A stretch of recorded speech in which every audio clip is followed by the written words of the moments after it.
Braintree, and they're going to move them in here. So this is really becoming a technology hub, as evidenced by the sign on the door which says Tech Week. By the way, notice those 8 heads of people. Those are the busts of 8 great retailers from the 19th century, including Marshall Field, Julius Rosenwald from Sears, and Montgomery Ward. Because they are good merchants, they are looking at the store, not at us.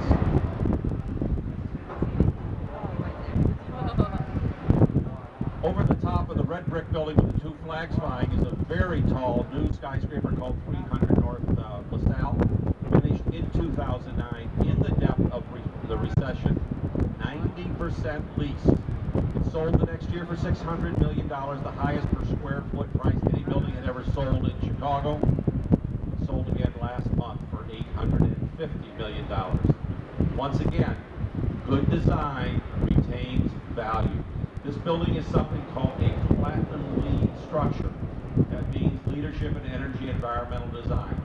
The materials to build the building were sourced within 500 miles, so it didn't leave a big carbon footprint in the construction. The way the building is designed to be occupied also reduces the drain on our environment.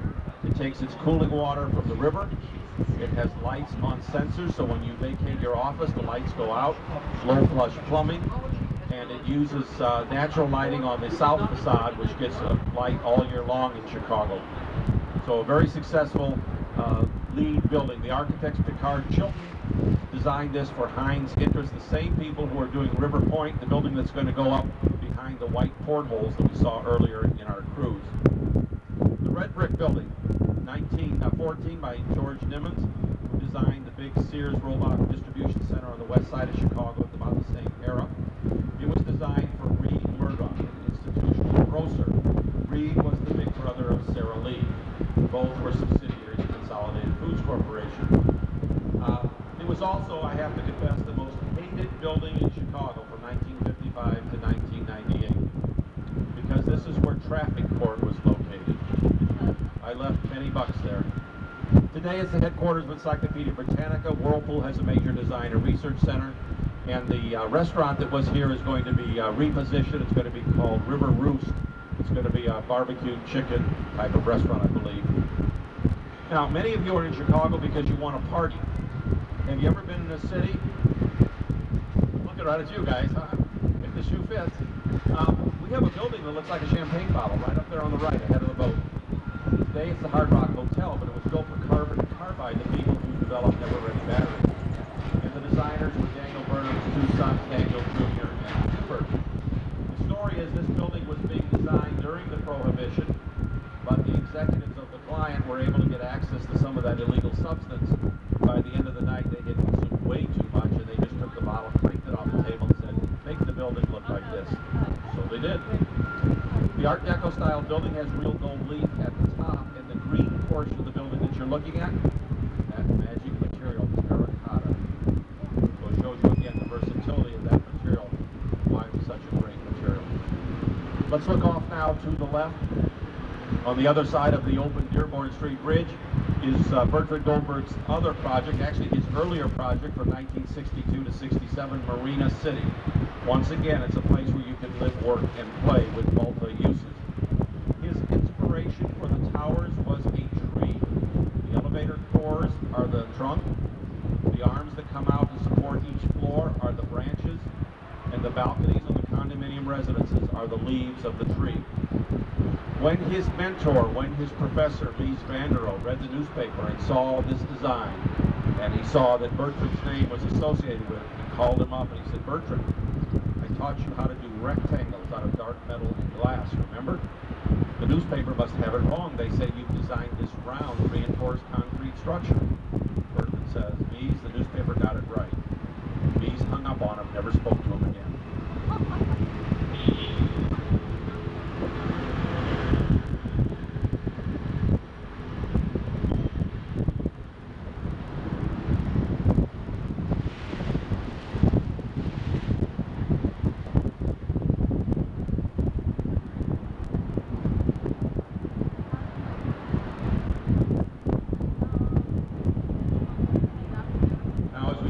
Under the State Street Bridge, you see once again that mid-20th century modern last building by Mies van der Rohe. And even though he was very upset with Bertrand Goldberg when this building was designed, Mies pushed it back away from the river's edge so that some of the units in Marina City would still have their view of the river. We're seeing the backside of the Trump Tower. And one of the things that we learned from Mies's building is when you have a rectangle with those nice 90-degree corners and the wind comes down howling on the river, creates wind vortices. And I personally was knocked off my feet trying to get from State Street into that building one winter. And so now when architects and engineers design a building, they do things to break up the wind. One of the things on Trump is that building is not a rectangle, it's more of a trapezoid, both for the wind protection and to take advantage of its unique site. Second, the southwest and northeast corners are round, but the northwest and southeast corners are angled. And third, there are setbacks, which we'll see better when the boat turns around at the lock and we head back to the dock. I want you to notice these very, very large columns. They are sitting on caissons. Remember those big holes that go down to bedrock? And that's part of the structure of the building that I'll explain to you at the end of our cruise. As we come to the back side of the Wrigley building, you're going to see revealing to you a building that looks like a French cathedral at the top. This is the Tribune headquarters from 1925 by Howells and Hood. And it isn't like a French cathedral because it's modeled at the top after the butter tower of the cathedral in Rouen, France. The rest of the building, however, is in the Art Deco style with the ribbons of windows. This building was the result of an international design competition that Colonel McCormick won the paper rigged. He told the American entrants, get your entries in by November 1st of 1922. Told the Europeans and other foreigners, take your time, take your time. Picked the winner, of course, November 2nd of 1922. Interesting feature at the base of this building are artifacts from other major buildings around the world. A piece of the pyramids in Giza, the Cathedral of Notre Dame in France, the Great Wall of China. He told his correspondents to go and get pieces of these buildings and send them back during the building. Of course, if he tried to build an annex today and do the same thing, his correspondents would all be in jail. The building with the Fidelity sign from 1965, a good example of that mid-20th century modern style, by Bruce Graham, the architect of Hancock and Sears, also working with his partner Natalie Dubois. This building, I don't know why we're stopped.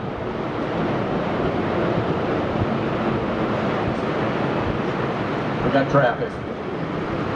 That's right, it's almost rush hour.